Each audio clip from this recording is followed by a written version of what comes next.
Հայակվե դիտորդական առաքելության երկու ներկայացուցիչներով ենք, Ատոմ Մխիթարյան եւ Արամ Պետրոսյան, եւ պետք է նշել, որ ընդհանուր դիտորդական կազմակերպությունները գրանցված 6-ն են Վաղաշապատ համայնքի ընտրություններում, տեղական ընտրություններում, բոլորը իրար հետ ունեն 200-ից մի քիչ ավելի դիտորդներ, որոնցից կեսից ավելին Հայակվեն է ներկայացնում։ Դա նշանակում է, որ մենք հնարավորություն ունենք շատ ավելի մանրամասն վերահասկել ընտրությունների ընթացքը, որովհետև յուրաքանչյուր տեղամասում, իսկ տեղամասերի թիվը Վաղաշապատ համայնքում 47-ն է։ Մենք յուրաքանչյուր տեղամասում կարողացել ենք երկուական դիտորդ ունենալ, որոնք իրար փոխարինելով կամ միաժամանակ հսկում են ընտրությունների ընթացքը։ Բացի դրանից ունենք նաև արագ արձագանքման խմբեր, որ եթե ինչ-որ դիտորդ, ինչ-որ մի բան գրանցում է որևէ տեղամասում, կարևոր չի որտեղ, արագ արձագանքման 1-2 խմբերով մենք մոտենում ենք, որի մեջ ընդգրկված է եւ իրավաբան, եւ ընտրական օրենսգրքի մասնագետ, եւ մարդիկ, որոնք նաեւ տեղի Վաղաշապատի բնակիչներ են եւ հնարավորության դեպքում կարող են օրինակ նույնականացնել մարդկանց, որոնք օրինակ կրկնակվեարկություններ կարող են մասնակցել։ Հիմա ինչի համար եմ այս ամբողջը ասում, որովհետև կան արդեն արձանագրված մի շարք խախտումներ, որոնք կարելի է առանձին բաժանել մի քանի խմբերի։ Ուրեմն ամենատարածվածը, որ մենք նկատում ենք մեր դիտորդների օգնությամբ, դա բաց քվեարկություններն են։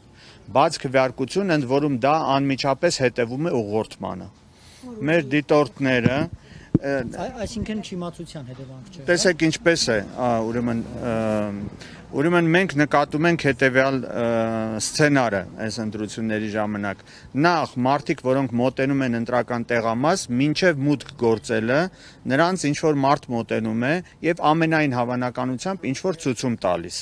Ընդ որում ունենք նաև տեսանյութեր այս առումով։ Հետո այդ մարդը, երբ որ քվեարկում է, այնպես է դնում համապատասխան քվեաթերթիկը, ես ներողություն եմ խնդրում, կուսակցությունների անուններ չեմ տալու, որովհետև քվեարկության օրն է եւ որևէ ազդեցություն մենք չենք ուզում ունենալ, բայց այդ ամբողջը արձանագրում ենք եւ մեր հաշվետվության մեջ մանրամասն նկարագրելու ենք։ Այնպես են դնում համապատասխան համարի քվեաթերթիկը ծրարի մեջ, որպեսզի տեսանելի լինի այն մարդուն, ում նա նախապես մոտեցել էր քվեարկության տեղամաս, ընտրական տեղամաս մոտենալիս։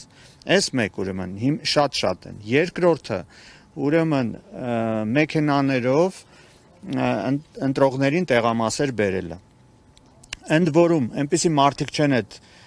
մեքենաներից իջնում, որոնք օրինակ չէին կարող օրինակ ոտքով գալ, բայց ամենայն հավանականությամբ դա եւս ցույց է տալիս, որ ինչ որ մեկը,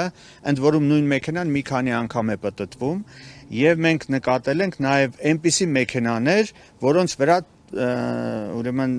պաստառ կա եւ համապատասխան համարը կա։ Այսպիսի դեպքեր նկատում ենք հատկապես երկու ուժի ամենաշատ գերակշռող երկու ուժի կողմից,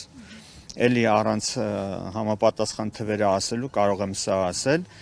Ընտրողների մոտ կա նաև չիմացության խնդիր, սա եւս մենք պետք է նկատենք, եւ ոչ միայն ընտրողների, այլ նաև հանձնաժողովների անդամների եւ նախագահների։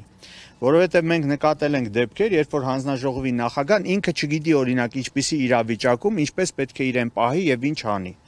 Եվ սա թույլ է տալիս որոշ գիտակից, ավելի ճիշտ իրավագիտակից ավելի բարձր մակարդակ ունեցող դիտորդին, վստահված անձին, նույնիսկ մի դեպքում լրատվամիջոցին, որպեսզի նա դառնա թելադրողը տվյալ ընտրատեղամասում, այսինքն նա սկսվում է, քանի որ իր գիտելիքները շատ չեն հանձնաժողովի նախագահի, նա ստիպված է լինում լսել այն դիտորդին կամ վստահված անձին, որը չի թույլատրվում ուղղակի։ Սա եւս կարող եմ նշել։ Պարոն Պետրոսյանը գուցե ավելացումներ անի։